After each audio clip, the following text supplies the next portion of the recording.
All right, Roger, I just want to say thanks again for letting me interview you.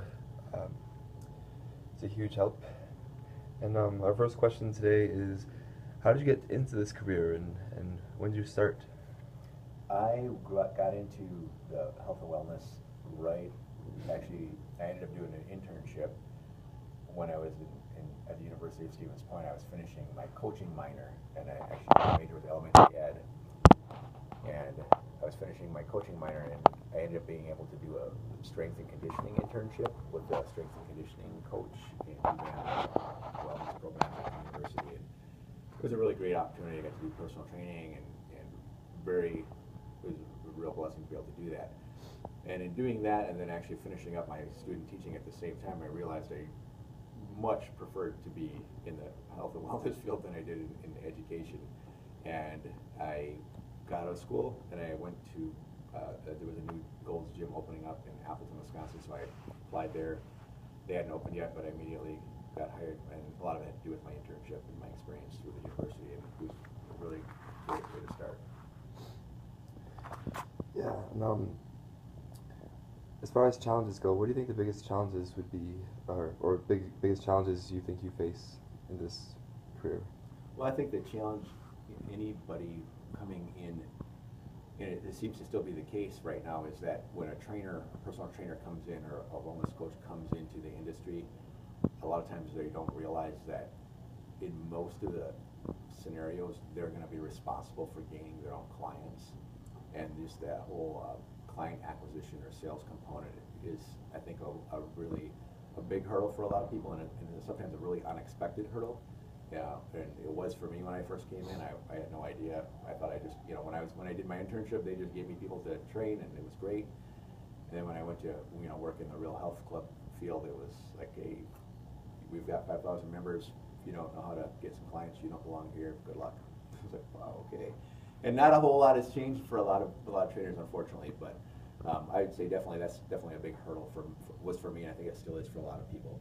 But it's one that can be overcome. It's definitely, I mean, if a trainer takes the time to learn some basics on sales and presentation skills, I mean, that makes the difference between being a successful trainer who has clients and being a trainer who may know everything but doesn't have anybody to train.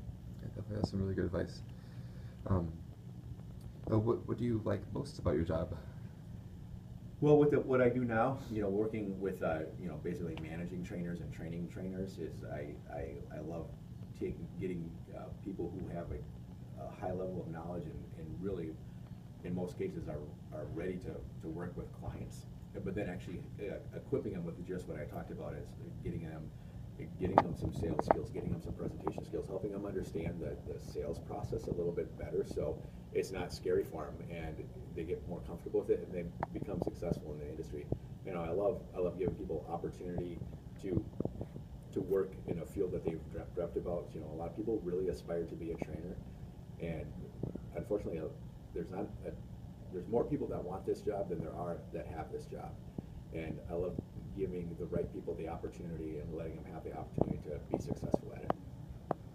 And I know you said that one of the biggest pitfalls for trainers is getting clients, being a good salesman as far as fitness goes, and gaining your own clients. But is there any other advice for someone coming into the field that you'd recommend? Yeah, outside of just getting some presentation skills, I think, always remembering that training is about your client. Training is about the person, the client in front of you. It's always about your member. Member satisfaction, customer satisfaction, client satisfaction. Keeping them safe is so important. Keeping them happy is so important. I find very few things more disgusting than being in a gym and seeing a trainer working with a client, and then just realizing that the trainer's actually just standing there admiring themselves in the mirror while their client is working out. And we've all seen it. Anybody who's been in a gym, traveled around the country a little bit or been in different gyms, you've seen. Unfortunately, most people have seen that, and it's just like, oh my gosh, like it's not about you, it's about them. Pay attention to them. They're the ones that are important. You're there just not there mentally. Right, they're just checked out. They're like, checking out their biceps or making sure their hair is in place. But in the meantime, there's somebody like on a bench doing reps with improper form, and You know, they're paying this person good money to stare at themselves and look in the mirror. It's like, oh no, that's not what they're paying you for. They're paying you because they need help and they need your help, and you're the person to help them. So that's the biggest thing. And just know it's always about them, not about you. That's great advice. And are internships common in this field? Or Not that common, unfortunately. Not that common, and a lot of it has to do with what I've seen is that a lot of times the training department or the trainers themselves or the owners are reluctant to do internships because they feel that it's going to be a distraction, it's going to take away, it's going to distract their staff, it's going to distract their trainers. You know, the clients, clients or members might not want an extra person there or an inexperienced person kind of tagging along. I think I'd love it if internships were more common. I think they're super valuable, and I think if they're done right, they benefit everybody involved, including the health club and the owners. Great. And is it all right if I contact you again with any further questions if they come up? Yes, absolutely. All right, Rodger, thank you so much for this interview, and I'll be seeing you soon since I technically work with you, I guess. That's right, that's right. Thank you. Yep.